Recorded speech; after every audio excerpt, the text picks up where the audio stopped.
हरियाणा के भिवानी जिले की स्कूल की टीचर मनीषा की मौत ने पूरे इलाके में सनसनी फैला दी है। आज भिवानी में मनीषा हत्याकांड को लेकर भिन्न भिन्न समाज सेवी संस्थाएं सड़कों पर उतर आई हैं और कैंडल मार्च निकालकर रोष प्रकट किया है। सभी ने मिलकर यह मांग की है कि जल्द से जल्द आरोपियों को सजा मिलनी चाहिए और इस मामले में गहनता से जांच होनी चाहिए। शहर के बेटी बचाओ बेटी पढ़ाओ चौक पर कैंडल जलाकर मनीषा की आत्मा की शांति की कामना की और उनका कहना है कि 9 दिन के बाद आज दाह संस्कार हुआ है, लेकिन आत्मा को तब तक शांति नहीं मिलेगी जब तक आरोपियों को सजा नहीं मिलती। आज हमने ये कैंडल मार्च मनीषा जी की उसमें निकाला है। जो भी रेप एंड हत्याकांड हुआ उसके प्रति हम सब में बहुत ज़्यादा रोष है। हम बहुत ज़्यादा गुस्से में हैं क्योंकि ये कोई पहला हत्याकांड नहीं है जो इस तरीके से हुआ है, लेकिन हर बार कहीं ना कहीं प्रशासन की कमी की वजह से, पुलिस की देरी की वजह से हमेशा इंसाफ डिले होता रहा है। बट इस बार हमारी कोशिश है कि हम मनीषा जी को इंसाफ दिला पाएँ। जो भी चीज़ें हुई हैं हम उससे बहुत ज़्यादा गुस्से में हैं। ये हमारी एक छोटी सी कोशिश है। हम सब जितने भी एनजीओज यहाँ पर हैं, हम सब मिलकर कोशिश कर रहे हैं कि दूर बैठे जो परिवारजन हैं मनीषा जी के, हम उनके साथ खड़े हो पाए, उनको अपने होने का एहसास दिला पाए और उनको इंसाफ दिला पाए। यही हमारे कोशिश है और हम चाहते हैं सीबीआई अब निष्पक्ष जांच करे और जितने भी हत्यारे हैं उनको सामने लेके और उनको सजा दिलवाए। आज ये पूरे समाज की तरफ से एक मार्च निकाला गया बहन मनीषा को न्याय दिलाने के लिए, ताकि जो उसकी इतनी बर्बरता के साथ बहन की जो मृत्यु हुई है उसको न्याय मिले, उसकी जांच हो जो सीबीआई को दी है निष्पक्षता से हो। और एक हमारी सरकार को हम चेताने आए हैं, जो इस चौक के ऊपर लिखा हुआ आप भी देख रहे हो, बेटी बचाओ बेटी पढ़ाओ का जो हमारी सरकार ने नारा दिया था, उसको साबित करने की ज़रूरत है। क्योंकि दिन हर रोज़ किसी न किसी बेटी के साथ बलात्कार हो रहा है, किसी न किसी बेटी की हत्या हो रही है, गैंग रेप हो रहे हैं। तो ये हत्या खासकर हरियाणा में तो नहीं होनी चाहिए।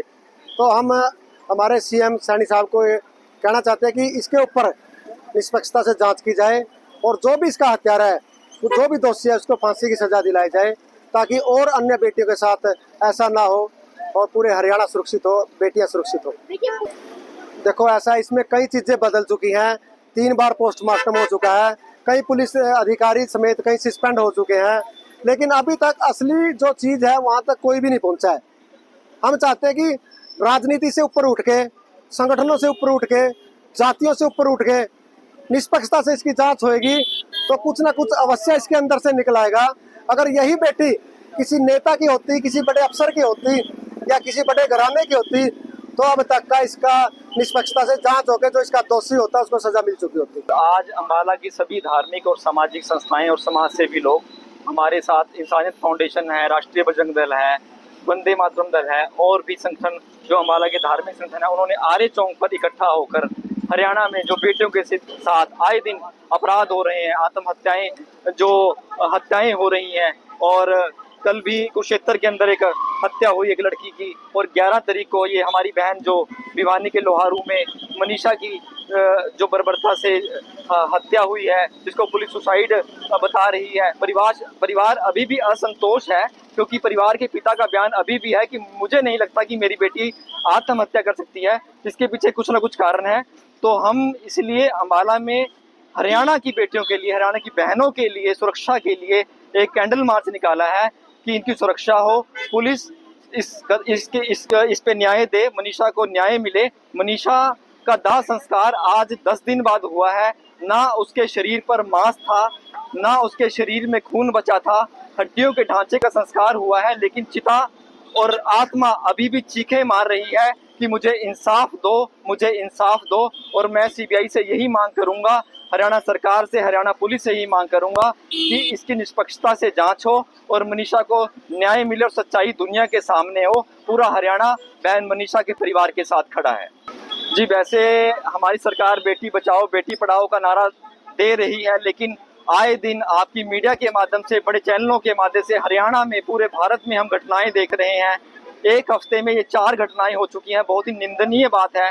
जैसे कल इंद्री के पास एक लाश मिली है, उसमें मैं एसपी पुनिया जी का जरूर धन्यवाद करना चाहूँगा, जिन्होंने 24 घंटे के अंदर अपराधियों को सलाखों के पीछे किया है। ऐसे ही पुलिस को काम करना चाहिए कि जैसे कोई अपराधी, जैसे ही किसी बहन के साथ कोई अत्याचार हो तो उसे चौक पे खड़ा करके गोली मारे, अदालतों तक ना पहुंचाए, उन्हें जमानतों की ना नौबत आए, उन्हें गोली मारे, ठोस कदम हो। और 24 घंटे में जो गुमशुदगी की जो कंप्लेंट की ये कानून है उसको भी बदलाव करना चाहिए। जैसे ही माँ बाप अपनी बेटी की गुमशुदगी के बारे में जिस दिन जाता है कि आज बेटी हमारी शाम को घर नहीं, उसी दिन FIR दर्ज होनी चाहिए। इस कानून में भी बदलाव होना चाहिए। 24 घंटे बहुत लंबा समय होता है, उस लंबे समय के अंदर बेटी किसी न किसी मुसीबत के अंदर भी फंस सकती है।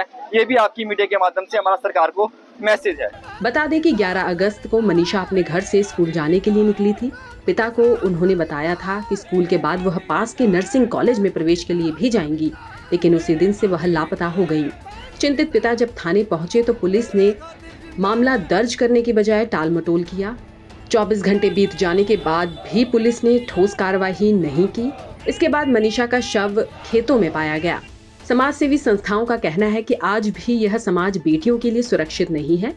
सभी ने मिलकर यह मांग रखी है, जल्द से जल्द आरोपियों की गिरफ्तारी हो। इस तरह की अन्य और खबरों के लिए देखते रहें day to day news Bharat. Channel को लाइक, शेयर और सब्सक्राइब करना ना भूलें।